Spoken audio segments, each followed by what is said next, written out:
Бүгін азан мен заказға барамыз деп көмекшімді шәкірттерімді шақырып алғанмын, бірақ өзім кешігіп жүрмінше, балдарымды садикке, сабаққа жіберіп жайғастырам дегенше, кәдімгідей 9:30 болып кетті, 9-да барамыз деп шақырып алғам. Себебі той сағат 11-де басталады, 11-де уже қонақтар келе бастайды, сол үшін ертерек келіңізші деген еді. Бүгін біз Тоболин деген жерге барамыз, Балауса деген тойханаға. Ол жерде Асылым деген кішкентай қыздың бүгін бесік тойы болады. Құр өтпей шәкіртіме жол жөнекей өзінің басына өткен историяларды айтып бердім. Енді бастаған кезде әртүрлі ситуациялар, әртүрлі қиыншылықтар болады, соған сынбай ары қарай до конца апару керек деп мотивация беріп келе жатырмын ғой. Себебі әртүрлі адамдар бар. Мысалға мен өзімнің бір басына өткен жағдайды айтып берейін.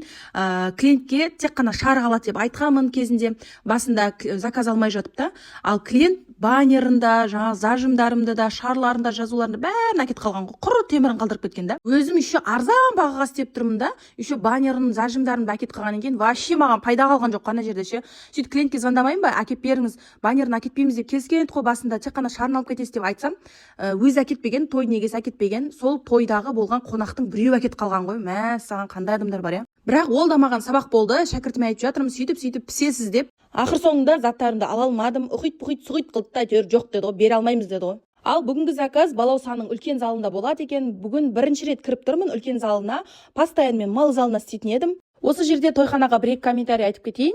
Тойхананың іші маған ұнады, себебі үлкен, кең, современный істелінген. Еще бір ұнаған жері, көп тойханаларда іші ыстық болады. Ал бұл тойханада кондері жақсы істейді екен. Еще кәдімгідей іші салқын болып тұр. Қазір осындай той саласында жүргеніме қатты қуанамын, себебі келесі жылы ұл той береміз деп отырмыз. Ұл тойға уже қай жерде істейтінімізді пландастырып, қазірден дайындалып, қайсы тойхана жақсы, қайсы тойхананың асханасы жақсы, қайсы тойхананың обслуживаниесі жақсы деген сияқты салқын, ыстық, соның барлығын қарап, байқап жүремін үнемі. Қазақтың тойы бітпесін деп шауып жүрміз ғой. Осындай яркий, розовый, фиолетовый жұмыстар істегіңіз келсе, маған WhatsApp-қа жазыңыздар. Осы шар бизнесін оқытамын, үйретемін онлайн, офлайн. Бүгінгі фотозонамыз осылай болды. Сіздерге қалай, ұнады ма? Ұнаса, лайк басып, комментарийға жазып кетіңіздер. Сіздерден тағы бір өтініш, менің YouTube каналыма өтіп, тіркеліп, лайк басып, комментарий жазып кетіңіздерші. Ертең YouTube'тан айлыққа шығып жатсам, сіздерге обязательно жуатын боламын. Instagramның белгісі тұр, соның үстін бассаңыздар, YouTube, Instagram деп шығады. YouTube'ты таңдасаңыздар, менің YouTube каналыма өтіп кетесіздер.